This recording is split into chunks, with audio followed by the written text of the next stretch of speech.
Today, we're going to start chapter 1, The Smartest Kid in the Universe. And it's Chris Grabenstein, which is the author of The Escape from Mr. Limoncello's Library, that whole series. So I'm sure this will be just as adventurous and silly because he's such a great author. So of course, we're going to start out with the prologue before we jump into chapter 1, because the author always uses this to give a little bit of either background information or to just kind of set the scene and give you some information you might need to know. So Eduardo Leonis wasn't the bravest pirate on Captain Eliante de Pero's crew, but he was definitely the smartest because he was the only one not on the sinking ship. Cannons boomed and masts snapped. The sky was on fire and Eduardo was safe in the bobbing rowboat well below the fray. "Arr!" cried Eliante de Pero, leaning over the railing and working a line to lower a heavy iron chest. "Row up river, ye scurry knave, and find a good hiding place for my booty.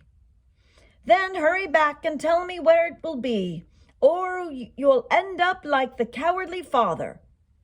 "Aye, aye, Captain," the clever Eduardo shouted back, even though he planned to obey only the first half of that order. Because the treasure wasn't the captain's. Elianto had stolen it from Eduardo's father. And they also called him the Stinky Dog. The ship that was blustering pirate Eliante, which is dog breath, now commanded, had been seized in an ugly mutiny from Eduardo's father, the brave buccaneer Angel Vengador Leonis. I think I'm pronouncing that right. After forcing the ship's captain to walk the plank, Elianto had kept young Eduardo alive only so he could torment the boy. Now the ship had plundered and pillaged up and down the east coast of the American colonies and was sinking the relentless attack of the British man-o-war that had chased it upriver. As a precaution, Dog Breath, who never brushed his teeth, had ordered his captain boy to haul the ship's treasure to a less treacherous location. Eduardo grinned as he lashed the heavy chest to the deck of his small vessel, and then he started rowing. Hard! North! The listing pirate ship turned about a block to man-o-war's pursuit with a broadside of a cannon's blast. The British ship roared back with mast-shattering, wood-splintering, sail-searing shots of its own. The Stinky Dog might not be afloat when young Eduardo found a secure spot to hide his captain's treasure, which was fine by Eduardo. He had cleverly tricked Elianto into thinking he was too terrified to even plot a revenge. But he would avenge his father's death. All that treasure would become his, and his children's, and his children's children's, and his children's children's children's, and his children's children's children's children's. If only they would prove bold and clever enough to find it. So I guess that probably was some important information before we jump into chapter 1. Chapters aren't titled, but we're getting ready to start 1. Patricia Malvolio, the new principal at Riverview Middle School, was giving a special after-hours tour of her building to a very important guest, Mr. Heath Huxley. "This school is in terrible condition," said Mr. Huxley. "I know," giggled Mrs. Malvolio. "But isn't it marvelous? It's perfect for our plans." The lockers were dented and rusty, and overhead fluorescent lights sputtered in their tubes, pleading to be replaced. Paint peeled off the cinder block walls in chunks the size of potato chips. "And what's that smell?" asked Mr. Huxley, covering his mouth and his nose with a dainty silk handkerchief. And Mrs. Malvolio sniffed the air. She was tempted to say your breath, since Mr. Huxley never smelled minty or fresh. Tuna fish salad, she suggested. Well, it could be stinky cheese, moldy pizza, It's hard to tell. The refrigerators in the cafeteria are a little unreliable. So Mrs. Malvolio tugged down on the canary yellow blazer that matched her canary yellow blouse. The tugging caused her necklace, 3 rows of big multicolored beads, to clack. Now, as I told you, she said, Riverview is currently considered the worst middle school building in the district. Given the new budget cuts, the city will be forced to close 1 middle school this year, and I suspect it will be us. She led the way into her office, and Mr. Huxley went to the window to admire the view of the river. This is magnificent, Patricia. I know. It's why the school is called Riverview. And what will the city do with this marvelous property once they shut down this dilapidated excuse for a school? Oh, I suppose they might auction off the land to the highest bidder. Well, who will also be the smartest bidder, said Mr. Huxley, stroking back his slick black hair. The one who understands how truly valuable this property is. Yes, Uncle Heath, said Mrs. Malvolio. They'll probably sell it to you. And then you'll pay me that very generous finder's fee that we discussed when I applied for this principal's position. Ha, indeed I will, Patricia. And they both laughed manically. It ran in the family. So it definitely sounds like those two are scheming. And so now we know the principal is related to this rich businessman. Chapter 2. Jake McQuaid wasn't the smartest kid at Riverview Middle School, but he was definitely the coolest. The school itself, on the other hand, was kind of shabby.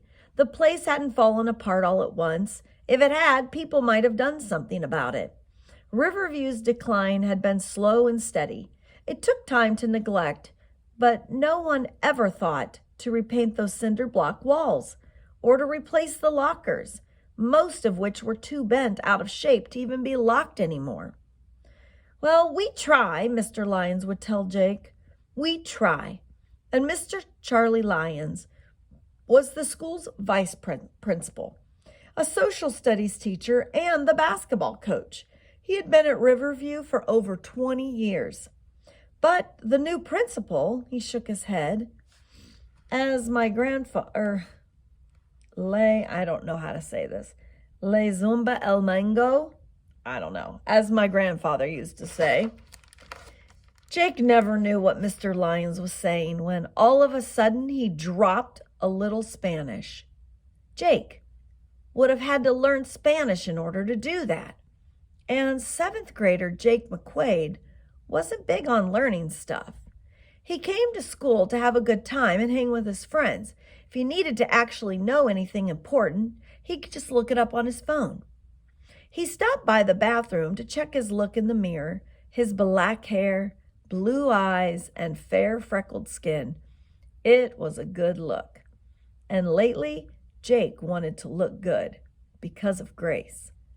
Grace Garcia. Well, how's it going? Jake said to just about everybody he passed as he cruised up the hall. He was so cool.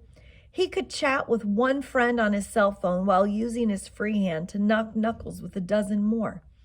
Jake's best friend was Kojo Shelton. Kojo was a science geek who spent a lot of time streaming detective shows. He called it his extra credit homework. Because I'm going to be a detective when I grow up, he'd say, and I need to know forensic science and TV detectives. So recently, Kojo had stumbled upon an ancient show called Kojak, and on some obscure cable channel. He'd become obsessed with this famous TV detective, and Kojo even adopted Kojak's famous catchphrase, "Who loves you, baby?" We practically have the same name, he told Jake. He's Kojak and I'm Kojo. Of course, he's a bald, old Greek dude and I'm a handsome young black dude, but hey, we both like Tootsie Pops. I don't, said Jake. Too much Too much work sucking through all that hard candy shell just to get to the Tootsie Roll. For real? Jake McQuaid. You are the laziest kid in the world. Do you know that? You know that, right? Well, we're all good at something, Kojo. Slothfulness is my superpower. Kojo was kind of skinny and also wore the style of thick-rimmed glasses that couldn't get broken when he played sports. You gonna hang in the cafeteria? Asked Jake. I've got the new Revenge of Brian Dead game on my phone, and Mr. Keeney will never miss us. Mr. Keeney, who taught math, was Jake and Kojo's homeroom teacher. He usually spent the first 15 minutes of every school day with his feet propped up on his desk. His chair was tilted back as far as it could go without tipping over, and his eyes were closed. This is homeroom, he said once. If I were home, I'd still be sleeping. So keep quiet, because I need a nap. No thanks, man, Kojo told Jake. I want to go talk to Mr. Lyons in his office. I need his help on an extra credit social studies project. Is it about the history of the school's vice principal having his office inside an old janitor's closet, complete with the mop sink?